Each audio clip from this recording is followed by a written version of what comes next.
அனைவருக்கும் அன்பான இனிய வணக்கம். மீண்டும் மற்றொரு பதிவினூடாக உங்கள் அனைவரையும் சந்திப்பதில் மிக்க மகிழ்ச்சி. இலங்கையின் கிழக்கே அழகிய கடற்கரை அட்டாளச்சேனை கடற்கரை என்று சொல்லலாம். அந்த கடற்கரையில் இன்று 385 கிலோ மதிக்கத்தக்க நிறையுடைய ஒரு பெரிய ராட்சத மீன் ஒன்று பிடிபட்டிருக்குது. அதுதான் இன்றைக்கு ஒரு பேசு பொருளாக அமைந்திருக்கு. பொதுவாக வலையில் அல்லது தூண்டிலில் படுற மீன்களை பார்க்குற போது எப்படியும் நாங்கள் அந்த எடையை பார்க்குற நேரம் நாங்கள் தனியாக தூக்கக்கூடியதாக அல்லது 3-4 பேர் தூக்கக்கூடியதாக இருக்கும். இது பல பேர் சேர்ந்தும் தூக்க முடியாத ஒரு அந்த நிறையுடையதாக இந்த மீன் இன்றைய தினம் தூண்டிலில் அது பிடிபட்டிருக்கு.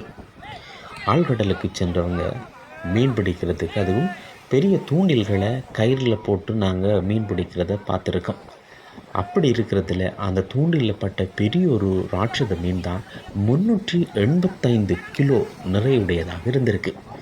இது அட்டாளச்சேனையில் இன்றைக்கு எல்லா மக்கள் வாய்கள்லேயும் ஒரு பேசு பொருளாக அமைந்திருக்கு. அப்படி இருக்கிற நேரம் ஒவ்வொரு மக்களுடைய உணர்வுகள் எப்படி இருக்குது, அதை நேரடியாக பார்த்தவங்க என்ன பேசுகிறாங்க என்ற விஷயங்களை தான் நீங்கள் இதில் பார்க்கலாம். வாங்க வீடியோவை பார்த்துட்டு வருவோம்.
நல்லது உறவுகளை, நான் சொன்னது போல் 385 கிலோ நிறையுடைய மீனை பார்த்துருப்பீங்க. உண்மையில் ஒரு தரம் தூக்கவே முடியாத ஒரு தருணத்தை தந்திருக்கிறது. மீண்டும் மற்றும் ஒரு பதிவினூடாக உங்கள் அனைவரையும் சந்திக்கின்றேன். நன்றி, வணக்கம்.